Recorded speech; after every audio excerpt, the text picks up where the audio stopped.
نحمده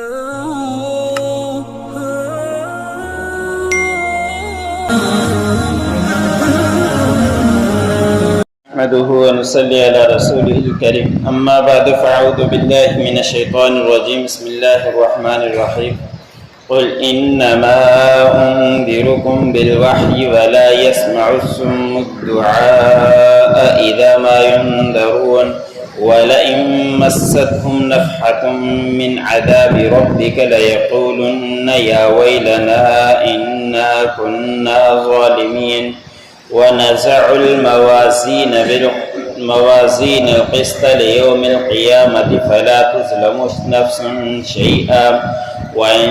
كان مثقال حبة من خردل أتينا بها وكفى بنا حاسبين ولقد آتينا موسى وهارون الفرقان وضياء وذكرا للمتقين۔ سورۃ الانبیاء کا درس چل رہا ہے۔ اسی صورت کے آیت نمبر 45 سے لے کر 48 تک تلاوت کی گئی۔ ان آیتوں کے اندر اللہ رب العزت نے فرمایا کہ نبی کہہ دیجئے کہ بے شک میں تمہیں ڈراتا ہوں وحی کے ذریعے، جو اللہ رب العزت میری طرف وحی کرتے ہیں میں ان کے ذریعے آپ لوگوں کو ڈراتا ہوں۔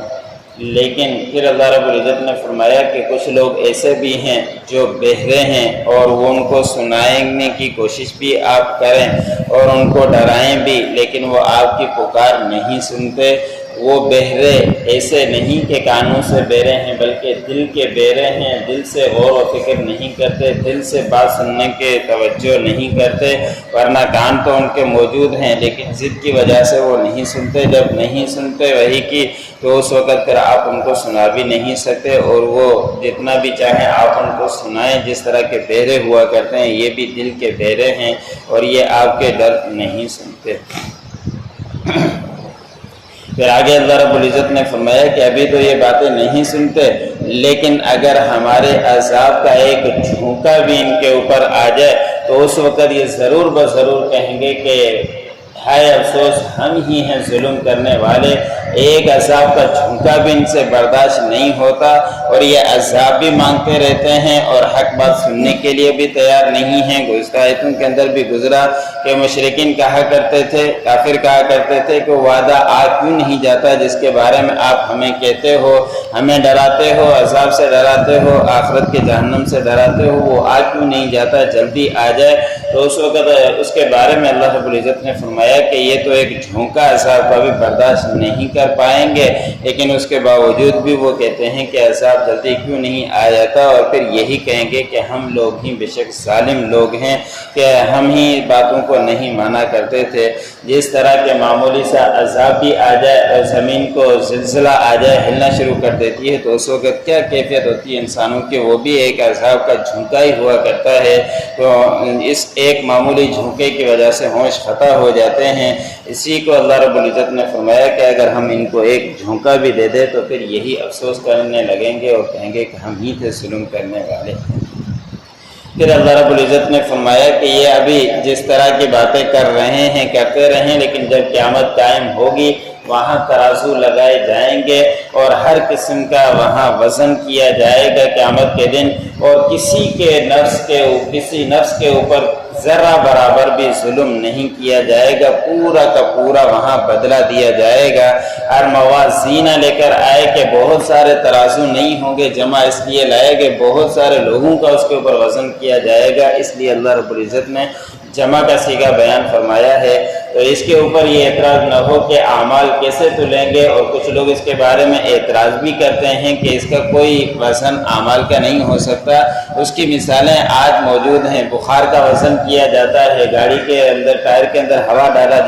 ڈالی جاتی ہے، اس کا بھی وزن کیا جاتا ہے۔ اب اس کا پتہ ہی نہیں چلتا، نہ بخار کا نظر آنے والی چیز ہے اور نہ ہی ہوا نظر آنے والی چیز ہے، ان چیزوں کا دنیا کے اندر وزن کیا جا سکتا ہے۔ تو قیامت کے دن ضرور بضرور جو ہم اعمال کر کے جائیں گے اس کے قیامت کے دن وہ ترازو رکھا ہوگا، اس کے اندر ہمارا وزن کیا جائے گا جو کچھ ہم اعمال کر کے آئے۔ اللہ رب العزت نے فرمایا کہ کوئی اگر ایک رائی کے دانے کے برابر بھی کچھ عمل کر کے آیا تو اس کا بھی اس کو بدلہ ملے گا۔ اس کے اندر کوئی کسی کو یہ فکر نہ ہو کہ میں چھپ کے کر لوں، کسی کو پتہ نہ چلے، کچھ بھی نہیں ہوگا۔ ایک رائی کا دانہ کس کو کہا جاتا ہے کہ جب روشن دان کھلا ہو، روشنی باہر سے اندر آ رہی ہو تو اس وقت جو ذرات نظر آتے ہیں اس کو کہا جاتا ہے کہ ایک رائی کے دانے کے برابر بھی اگر کوئی عمل کر کے آئے، پھر وہ برا ہو یا اچھا ہو، اس کا بھی وہاں وزن کیا جائے گا اور اس کو وہاں اس کا بدلہ ملے گا۔ اور اللہ رب العزت ہی کافی ہیں حساب کرنے والے، اس کے بعد کوئی بھی حساب کرنے والا نہیں ہوگا، بہترین حساب کرنے والے اللہ رب العزت ہیں۔ آگے اللہ رب العزت نے حضرت موسیٰ ہارون علیہ السلام کے بارے میں فرمایا کہ ہم نے حضرت موسیٰ علیہ السلام ہارون علیہ السلام کے فیصلہ کن چیز دی، اور وہ معجزہ تھا جو حضرت موسیٰ علیہ السلام کے پاس عصا تھا، چھوڑا کرتے تھے، سانپ بن جاتی تھی، سانپ بن جاتا تھا، اژدہا بن جاتا تھا، تو وہ ایک فیصلہ کرنے والی چیز تھی حق اور باطل کے درمیان۔ ایسے ہی دوسری نشانی روشنی کی دی، یہ ہاتھ بغل میں ڈال کر نکالتے تھے تو چاند کی طرح چمکتا ہوا نظر آتا تھا، اور یہ چیزیں نصیحت تھی تقوی اختیار کرنے والوں کی۔ تقوی اختیار کرنے والے کون ہیں، اس کے بارے میں اللہ رب العزت نے اگلی دو آیتوں کے اندر بیان فرمایا۔ قُلْ إِنَّمَا أُنذِرُكُمْ بِالْوَحْيِ، کہہ دیجئے کہ بے شک میں تمہیں ڈراتا ہوں وحی کے ذریعے۔ وَلَا يَسْمَعُ الصُّمُّ الدُّعَاءَ إِذَا مَا يُنذَرُونَ، اور نہیں سنتا بہرا پکار کو جب انہیں ڈرایا جاتا ہے۔ وَلَئِن مَّسَّتْهُمْ نَفْحَةٌ مِّنْ عَذَابِ رَبِّكَ، اور اگر ان کے اوپر پہنچے جھونکا آپ کے پروردگار کے عذاب کا، لَيَقُولُنَّ يَا وَيْلَنَا إِنَّا كُنَّا ظَالِمِينَ، اور وہ ضرور بضرور کہیں گے کہ ہائے افسوس، بے شک ہم ہی ظالم لوگ تھے۔ وَنَزَعُ الْمَوَازِينَ الْقِسْطَ، اور رکھے جائیں گے ترازو انصاف کے ساتھ، لِيَوْمِ الْقِيَامَةِ، قیامت کے دن، فَلَا تُظْلَمُ نَفْسٌ شَيْئًا، اور کسی نفس کے اوپر کچھ بھی ظلم نہیں کیا جائے گا۔ وَإِنْ كَانَ مِثْقَالَ حَبَّةٍ مِّنْ خَرْدَلٍ أَتَيْنَا بِهَا، اگر کوئی ایک رائی کے دانے کے برابر بھی کوئی عمل کرے گا، اچھا ہو یا برا، اللہ رب العزت نے فرمایا کہ ہم اس کو لائیں گے۔ وَكَفَى بِنَا حَاسِبِينَ، اور بہترین حساب کرنے والے ہیں ہمارے پروردگار۔